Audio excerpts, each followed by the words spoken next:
I want to talk about a show that's on Apple TV Plus.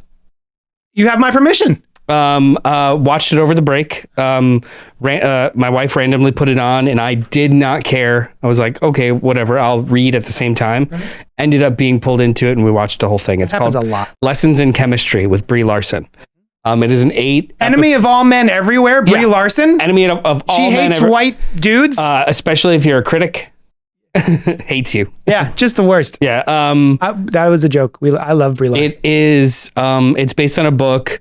A fictional book, but it's an amalgam of like a bunch of real people in history that this writer, I forget the name of the writer, I'm sorry, puts all of them together into this fictional character. So like the 1960s, a female chemist who's not allowed to actually run her own lab, but she's smarter than everyone else and falls in love and blah, blah, blah. And starts it's just her kind of adventures over the course of about 10 years in the 1960s and all the crazy shit that happened in the 60s. Bonnie Garmus. Is that the name of the novelist? Thank you. Same name. It's still called Lessons in Chemistry. Yeah. It's just a singular lesson. Lesson in chemistry? Oh, no, that's a lie. Lessons. No, it is lessons. It's multiple lessons. Google fucked me up. It's a one-off show. It's 8 hours. It's very breezy, or 8 episodes. It's very breezy. What made it special and more engaging for me is that is not a traditional or linear show. There is random episodes, like 2 episodes in, the third one randomly is from the perspective of the dog. And the dog is narrating.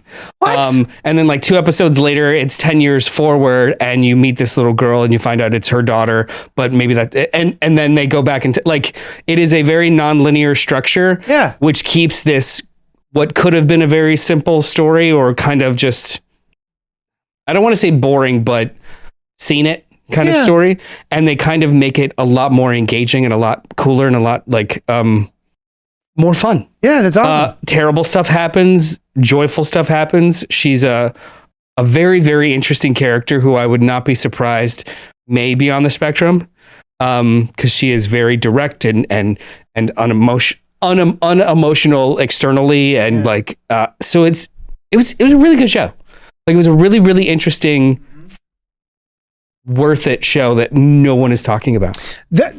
Apple Plus seems to have a plethora of shows that nobody is talking about, but all are awesome. I was talking about hello, Eddie Madison. I was talking with somebody talking with somebody online. I was arguing with somebody on Twitter. Yeah. All right, motherfucker. No, it actually wasn't that contentious, but the idea that like somebody had mentioned that Amazon and Apple are just banging out good stuff. Yeah. And I kind of threw out there, I was like, well, the reason why that's possible is because they don't need to make money. Their leverage or their return of investment is you're in our ecosystem and prestige. So they can drop $150 million on a 4 or 5 episode miniseries and not worry about any kind of return on investment, because any kind of prestige or awards that they win off of that or get off of that or word of mouth puts a new user in their ecosystem to potentially buy other products. I was wondering how that works. So they don't. That makes sense. They're like a couple $1 billion in the green. So a third season of a TV show that's really expensive is not necessary. It doesn't have the same return on investment that is required for network television with commercial buys and product placement and merchandising. They just do their own thing, and the value is people watching, and that's it. Mm-hmm. Which is kind of cool. Amazon used to be like that, but they went a little too hardcore on Lord of the Rings, and that cost them like $1 billion. Did that show do well? I watched the first episode. I was a little sleepy. It didn't do bad, but it didn't do so good that they could just like rest their laurels on it, because I think they canceled a shit ton of shows after it. And I watched the whole thing. Yeah. We watched my wife and I are big fans of Lord of the Rings. We're not like, I've read the novels, just the novels, not the appendices or the Silmarillion or studied maps and learned Elvish. There's different levels of fans. Did you when you were reading Lord of the Rings? Yeah.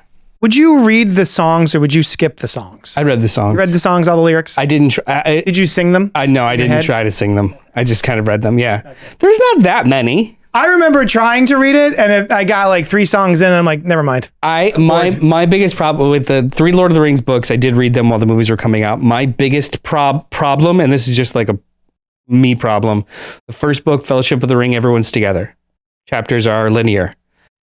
In Two Towers On, when they separate, they alternate chapters and chunks of the book to only focus on one group. Yeah.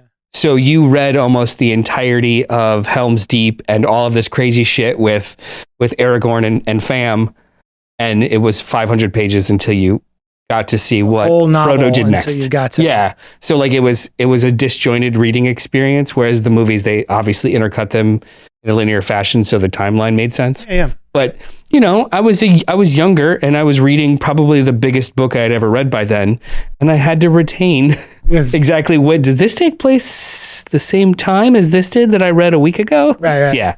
All right. I was curious. But out of there. Yeah, Lessons in Chemistry. Lessons in Chemistry. I actually think you would really enjoy it. It's very on my wonderful. list. Yeah. Every time I get up onto Apple TV Plus or whatever it's called, I see that and I'm like, oh, we got to watch that. And I know you're like into Morning Show. We haven't watched that yet, but that's totally on there. Morning Show I want to watch. Foundation I want to watch. The Mankind. What is it? For All Mankind. Yeah. They're on like their 5th season, and apparently it's great. Slow Horses. Literally everyone's talking about that fucking show. Is that the one with Gary Oldman? Yeah. I love Gary Oldman so much. They just got approved for a 5th season. And I'm like, where did the first 4 go? When did that show up? Yep. But it's because Apple has the ability to, before the show is even completed, they're like, yeah, well, this has got good word of mouth and critical praise, so let's just keep doing it. That's awesome. Yeah. Nice.